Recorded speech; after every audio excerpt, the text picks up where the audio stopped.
I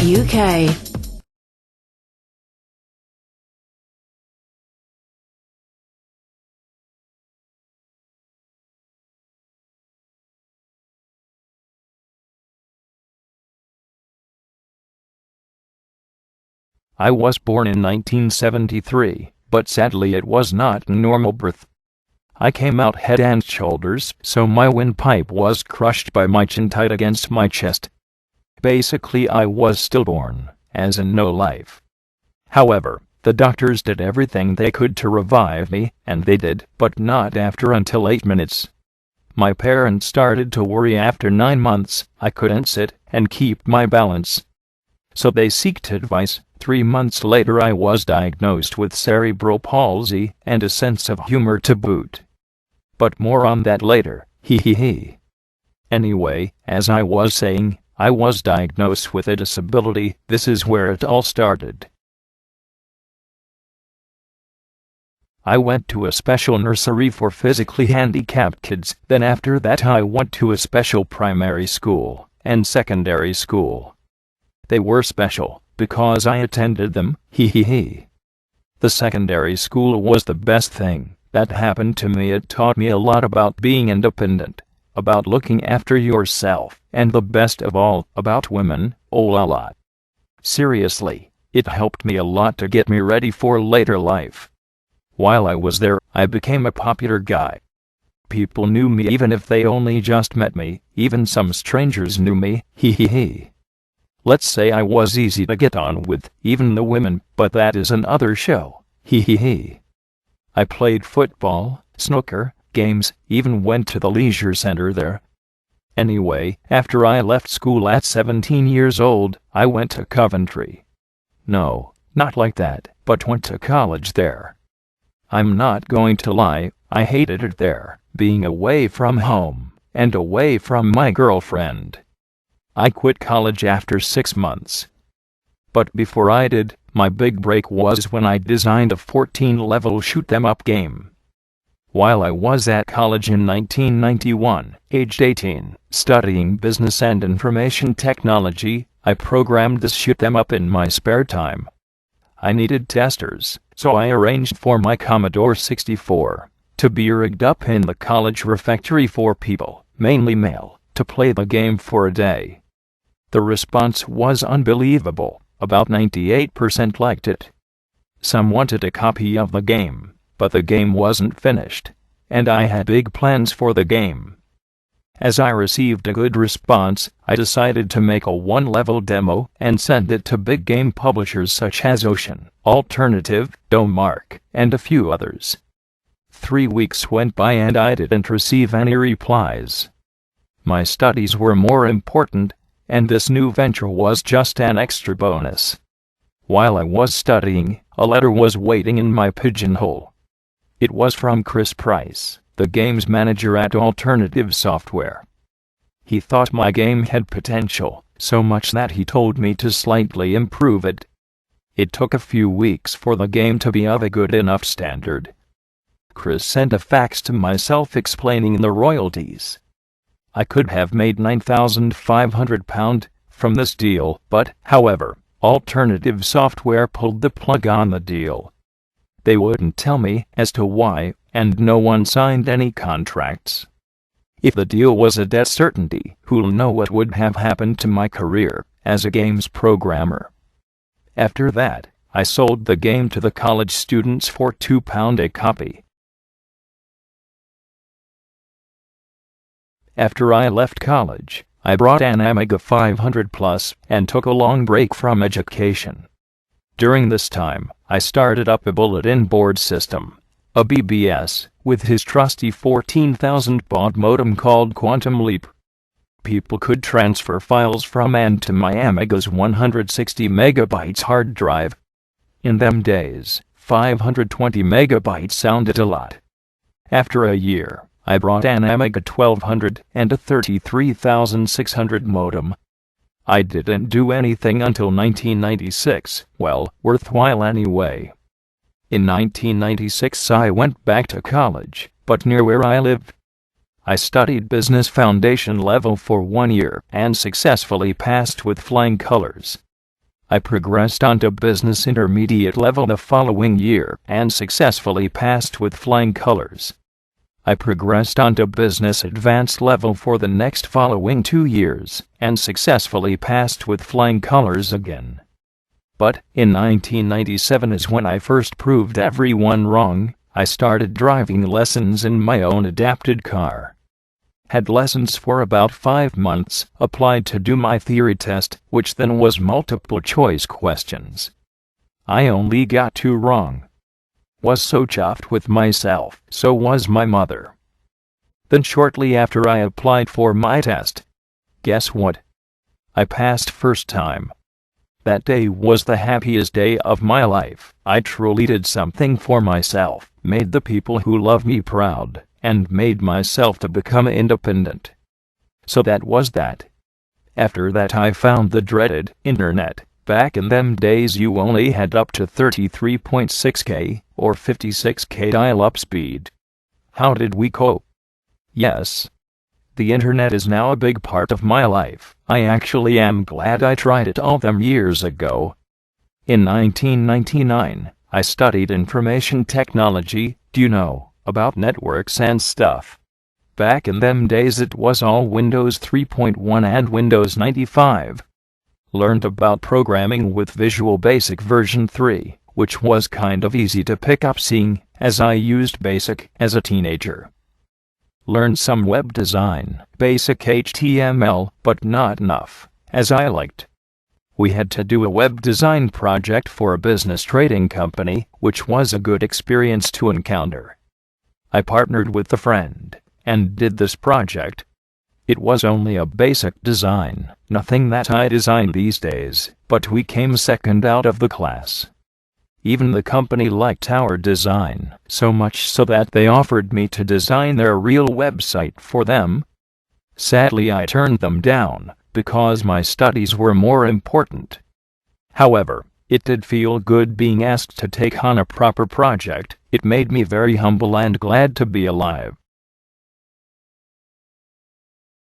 Anyway, after leaving college, with a humble PC, I started a website called Pedster's Planet. The name is a long story. I was fond of chat rooms from 1999. My chat handle was always Pedro, so one day one of his friends called me Pedster. This gave me the idea of calling my website after my nickname. I had to buy a faster PC so that I could improve the website from just HTML pages. I taught myself PHP, and MySQL in just 6 months. You can see the results as most of my sites are PHP and MySQL driven. Now I run a lot of websites. You can see the addresses scrolling along the bottom of the screen. Well, we all need a plug now and again, hee. The websites keep me very busy every day, which, as people say, is good for the brain, if I could find a brain, that is, hee. Computers enemy are like Laurel and Hardy, more and wise, little and large, etc. You get the picture. We fit together perfectly. Ever since I was a kid, I always remembered hearing music. Do you know? Boney M, and the like. My parents loved music, so I guess that's how people pick up the rhythm to dance. You could say music is my inspiration of becoming a DJ, as well as other things. Being disabled isn't all lost. Some people with disabilities just crawl up in their own world, but many manage to overcome many obstacles to do what they dream to do. The latter is the same with me in many respects, as life is too short. At first, I was kind of hesitant about getting involved with the DJ community because of my physical difficulties. However, one day, by mistake, I came across this PC program called Virtual DJ. At first it was mind-boggling, but the more I practiced, the better I became, as my YouTube videos show people, and as I said, my inspiration to DJ was music. I love music. Chart music, garage music, drum and bass music, and house music. The thought of mixing 2 songs together gives you a buzz. especially when you know your audience are enjoying it too. I have been a DJ since July of '06. I'm still learning new things every day. It's a fact of life with everything.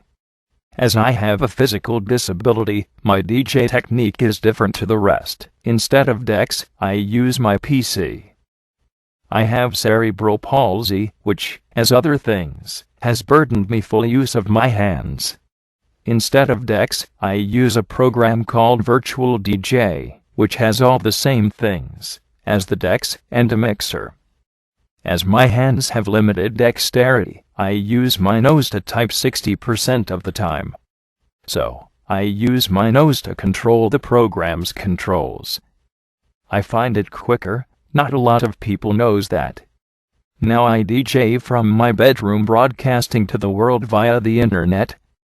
I have started up a radio station called Live4Vibes.com with a fellow YouTuber, John Beck aka One Party DJs from Australia.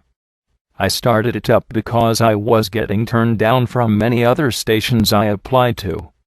So, my philosophy is to beat them at their own game, and currently it's going well.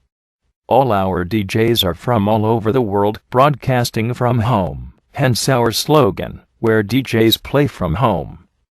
I'm very proud of it and what I've achieved so far. It is well organized and managed. I like to do things properly, otherwise things fail quickly. As I tell many people, there's not a right or a wrong way to DJ. It is all down to the individual. If we all DJ'd the same way, it would be boring. Most people say PC and CDJ mixing is crap and cheating. I disagree, as being a DJ isn't just being able to beat match. It is more than that. A good DJ plays tunes that fit well together for their audience, depending on the occasion, of course. If there wasn't for PC DJing, I wouldn't be able to be a DJ.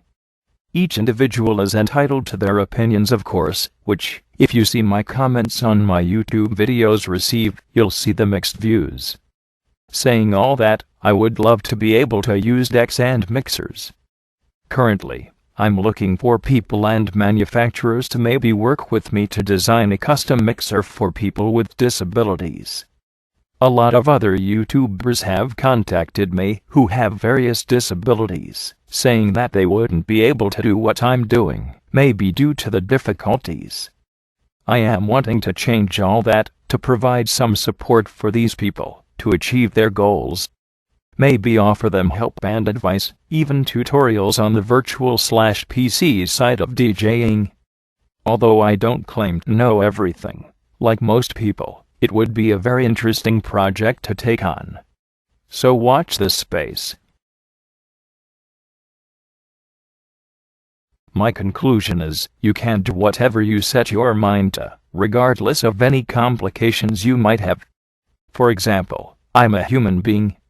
Yes, I have a disability, but I'm the same as you inside. We are all equal in some ways, but some of us do things differently. I type with my nose, and I bet you that most normal people would not be able to do that. I have had over 20 years practice, so it is second nature. I'm the same as you in many ways.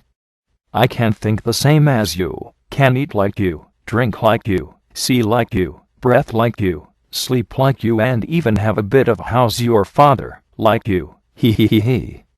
So, ladies, give me a call sometime. Sorry, where was I? Got sidetracked there. I mention women then I go off on one, oh dear.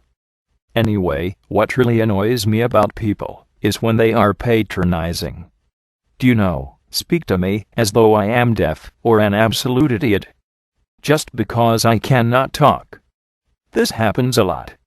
This really shows how ignorant the world is, don't you think? I might not be able to talk, but I bet I'm more intelligent than the most of them. I am alive, and I do what I do, because I want to do it, like being a DJ. I bet if you saw me for the first time without any equipment, you would not think that I was a DJ, fact. Anyway, I do what I do, because I love it, and life is too short. I better close this video. Otherwise I won't ever shut up with my crap rambling. Thank God that I can't talk in a way. Can you imagine it otherwise? Man, I'd be dangerous. Remember the saying? A DJ with the nose for mixing. Not a lot of people knows that.